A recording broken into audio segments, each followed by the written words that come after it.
வீடியோல சொல்ல போற பல விஷயம் நீங்க ஏற்கனவே கேட்டுக்கலாம். லேட்டா சக்சஸ் வந்தா பரவாயில்ல, எல்லாருக்கும் டைம் இருக்கு, கம்பேர் பண்ணாதீங்க. ஆமா, இது எல்லாமே யூஸ்வலா சொல்ற வேர்ட்ஸ் தாங்க. ஆனா யூஸ்வலா சொல்ற வார்த்தைகள் உங்களுக்கு காம் பண்ணுதா? உங்க மார்னிங்க்கு ஸ்ட்ரென்த் கொடுக்குதா? இல்ல. அப்போ இது ஜஸ்ட் யூஸ்வல் இல்ல, இது ரியாலிட்டி. பீப்புள் சேஸ் ரிலாக்ஸ், உங்க டைம் வரும்னு. ஆனா யாரும் கேட்கல இந்த வெயிட்டிங் எவ்வளவு ஹெவியா இருக்கும்னு.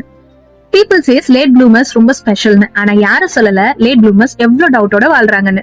இந்த ஸ்டேஜ் ரொம்ப silent, no claps, no validation, no proof. ஆனா ஒரே ஒரு கொஸ்டின் மட்டும், எனக்கு நடக்குமா? ஆமா, லேட்டா ப்ளூம் ஆகுறது யூஸ்வல் தான். ஆனா இந்த லோன்லினஸ் யூஸ்வல் இல்ல, இந்த செல்ஃப் டவுட் யூஸ்வல் இல்ல, இந்த பிரஷர் யூஸ்வல் இல்ல. நீங்க லேசியா இல்ல, நீங்க சேலஞ்ச் இல்லாம இல்ல, நீங்க ரெடி ஆகுற ஃபேஸ்ல இருக்கீங்க. ரெடி ஆகுறதுனாலும் ஃபாஸ்டா நடக்காதுங்க, அதுவும் ஸ்லோ ப்ராசஸ் தான். சில பேருக்கு பாத் ஓபன்ல இருக்கும், சில பேருக்கு நம்ம தான் பாத் கிரியேட் பண்ற மாதிரி இருக்கும். பாத் கிரியேட் பண்றவன் கண்டிப்பா லேட்டா தான் வருவான். இந்த சொசைட்டி குவிக் ரிசல்ட்ட செலிப்ரேட் பண்ணும், ஆனா லாங் ரிசல்ட்ட லேட்டா தான் ரெகக்னைஸ் பண்ணும்.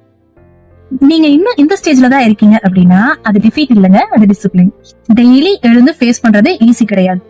சோ நெக்ஸ்ட் டைம் யாராவது சொன்னா இது யூஷுவல் தான்னு நீங்க மைண்ட்ல இத சொல்லிக்கோங்க. யூஷுவல் இல்ல, நான் இன்னும் க்ரோ ஆகுற ஸ்டேஜ்ல தான் இருக்கேன். லேட் ப்ளூமர்ஸ் எப்படி இருப்பாங்கன்னு எல்லாருக்கும் தெரியும், ஆனா யாருக்கும் தெரியாது லேட் ப்ளூமர்ஸ் எவ்வளவு காமா வெயிட் பண்ணிட்டு இருக்காங்கன்னு. இந்த வீடியோ உங்களுக்கு கொஞ்சம் கூட ரிலேட்டடா ஃபீல் ஆச்சு அப்படின்னா நீங்க தனியா இல்ல.